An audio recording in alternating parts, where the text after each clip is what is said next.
presentation called Myth-Busting Video Conferencing. But first, I want to hear from you. How well do you think you know video conferencing? Would you consider yourself an expert in it? Raise your hand if you consider yourself an expert. Okay.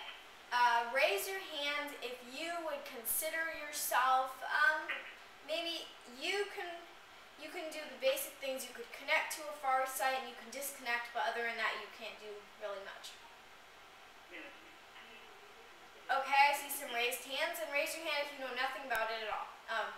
Please don't be afraid to admit it, because when I was starting out, I also knew nothing about it. Okay, well, I'm seeing kind of a smattering. I think it looks like we mostly know how to connect and disconnect, but other than that, it's a little bit.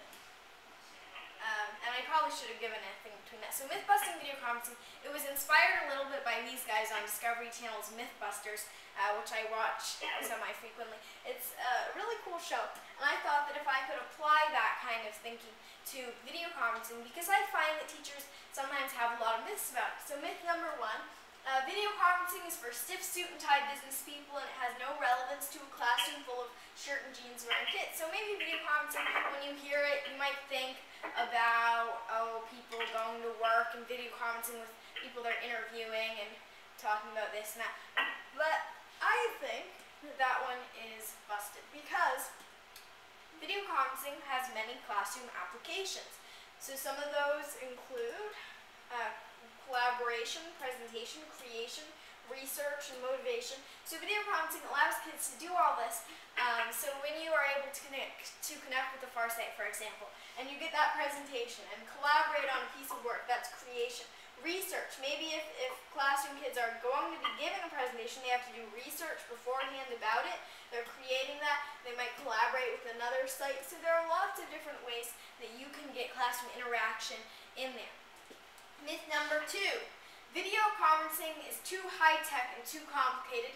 It's reserved for professional geeks to use. I would say that's busted as well, because video conferencing is fairly easy.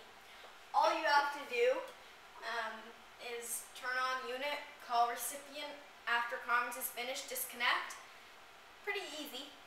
Now, of course, that's assuming that nothing goes wrong, which it typically doesn't, I've found. So if you just think about that, then it is fairly easy.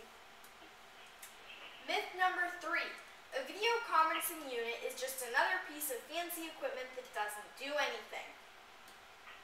Again, I would call that a real myth, because you can make calls, you can see remote sites, you can make meaningful learning connections. And it's much more than a phone, which can only do above, because you're able to firstly see, but you're also able to interact in a way that's really unique.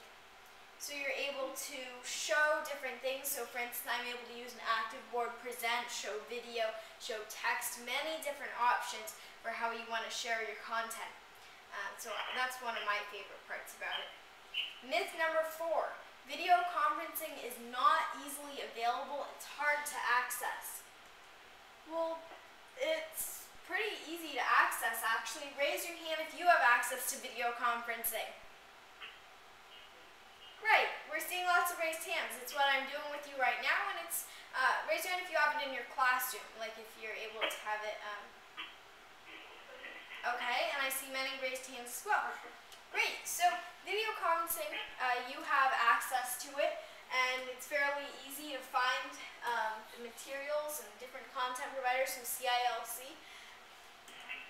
And then myth number 5, which is one of the most prevalent I found, is that video conferencing is just like a TV.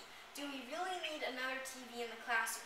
What's kind of funny is that sometimes when I'm first connecting with students, especially those who are doing video conferencing for the very first time, they, and if they aren't aware that it's interactive, they might think, oh look, she's on the TV, and she's waving at us. And they don't realize that I can hear and see them, and then I like to give them a scare by saying, I can hear and see everything that you're doing. So that's kind of cool.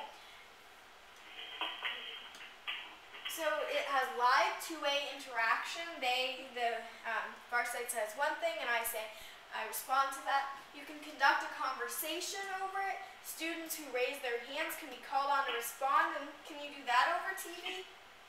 Probably not, unless you have a very magical TV, which I somewhat doubt. Video conferencing gives educators choices and power in many respects. respects. Because I think that power is probably one of the most motivating things out there. Video conferencing tears down walls, so it allows you to connect Excuse to me, all. Adora? Yes? Adora?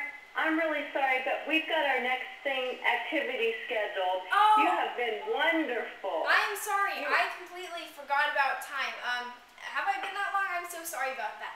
Yes, well, in any case, video conferencing allows you to do many different things, and I found the applications to be very helpful to me. So I hope that you will discover how video conferencing can help you tear down walls and connect really around the world. Well, thank you very much. I've enjoyed presenting to you, and I hope you all have a wonderful day. Thank you so much. Thank you. Mommy, you should have reminded me when it was time.